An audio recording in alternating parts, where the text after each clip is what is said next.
মাত্ৰ ৫,০০০ টকাৰে ব্যৱসায় আৰম্ভ কৰা যুৱকজন এতিয়া হলগৈ কোটিপতি।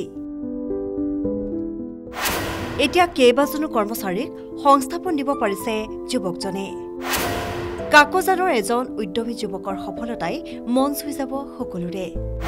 নাম ৰুবুল শইকীয়া।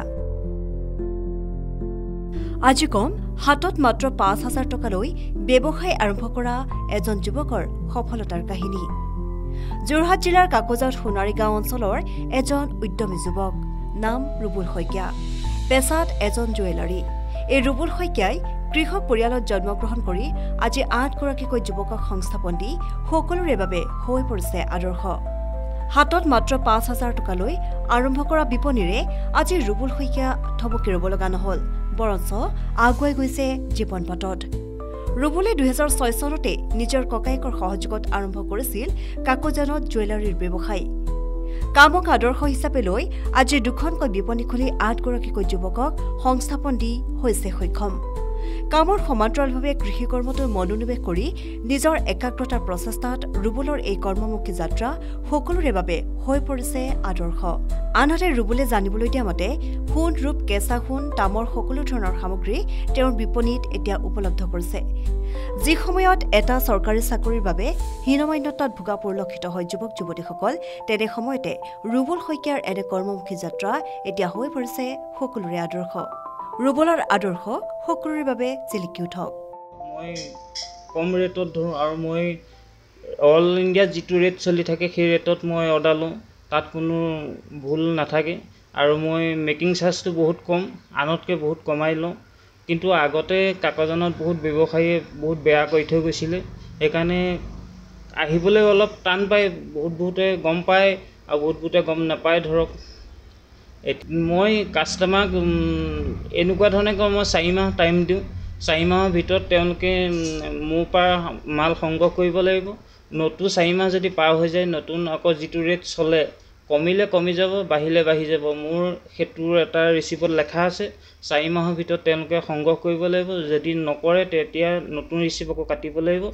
পইচাটো যিটো এডভান্স দিয়ে সেইটো পাবই, খালি নতুন ৰেটত মই সংগ্ৰহ কৰোঁ। অসমীয়া ছেটটো বনাওঁ আৰু আপোনাৰ নেকলেছৰ আঙুঠি ফুলি চব মই অট'মেটিক মই নিজেই বনাওঁ।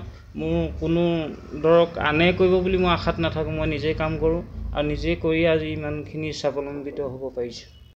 ২০০৬ চনতে দোকান আৰম্ভ কৰিছিলোঁ। ২০০৬ চনৰ পৰা আজি ২৫ যাব হ'লহি। মই ২০০৬ চনত মই দোকান খুলিছিলোঁ, তেতিয়া মোৰ দাদাই মোক দোকান সংস্থাপন দিছিল। কিন্তু মোৰ জেপত মাত্ৰ ৫,০০০ টকা লৈহে মই দোকান ব্যৱসায় আৰম্ভ কৰিছিলোঁ। তেতিয়া মোৰ সামৰ্থক নাছিলে, তেতিয়া মোক দাদাই বহুত সহায় কৰিছিলে। আৰু মই য'ত দোকান খুলিছিলোঁ জ্ঞানদীপ কমপ্লেক্স, তেওঁ প্ৰদীপ দত্ত আৰু দিলীপ দত্তৰ কমপ্লেক্সত মই দোকান আৰম্ভ কৰিছিলোঁ। তেওঁলোকে বহুত মোক সহায় সহযোগিতা জনাইছিলে। তাৰপিছতে মই ফ'ৰলাইনত যেতিয়া মোৰ দোকান ভাগি গৈছিল, তেতিয়া মই বহুত মৰ্মাহিত হৈ পৰিছিলোঁ। তেতিয়া মই কি কৰিম কি নকৰিম মই চিন্তা কৰিছিলোঁ। তেতিয়া মোক ৰাধেশ্যাম আগৰৱালাই গৃহত মোক দোকান কমপ্লেক্স বনাইছিলে। তেতিয়া মোক ৰাধেশ্যাম আগৰৱালাই ক'লে যে মোৰ তাতে তই দোকান খুলিবি বুলি মোক তেতিয়া কৈছিলে আৰু মই সেই মৰ্মে মই দোকান আৰম্ভ কৰিছিলোঁ। আজি মোৰ বিপণী ২খন আছে। মই ৭জন কৰ্মচাৰীক মই এতিয়া সংস্থাপন দি আছোঁ আৰু মই নতুনকৈ এখন আৰম্ভ কৰিম বুলি মনতে ভাবি আছোঁ। সেইখন মই ৰেডিমেড খুলিম বুলি ভাবি আছোঁ আৰু মই চব হলমাৰ্কিং বনাওঁ। মই HID মাৰ্কাৰ থকা মই বস্তু বনাওঁ। তাত কোনো ফুল গেৰাণ্টি থাকিব, তাত কোনো অবজেকশ্যন নাথাকিব আৰু মই সুলভ মূল্যত দিওঁ। মই মেকিং চাৰ্জটো কমাই লওঁ, আনতকৈ বহুত মোৰ কম। আৰু মোৰ যিমান কাষ্টমাৰ আছে চবৰ আশীৰ্বাদত মই ইমানখিনি আগবাঢ়ি আহিছোঁ। তেওঁলোকৰ সহায় সহযোগিতা নোপোৱাহেঁতেন মই ইমানখিনি কাম কৰিব নোৱাৰিলোঁহেঁতেন, কিন্তু তেওঁলোকৰ সহায় সহযোগিতা পোৱাৰ কাৰণে মই বহুত আগবাঢ়ি আহি আছোঁ। টিয়কৰ পৰা গৌৰীশংকৰ ভৰালীৰ সহযোগত বিশেষ প্ৰতিবেদন, নিউজ ডেস্ক ৰিপৰ্ট।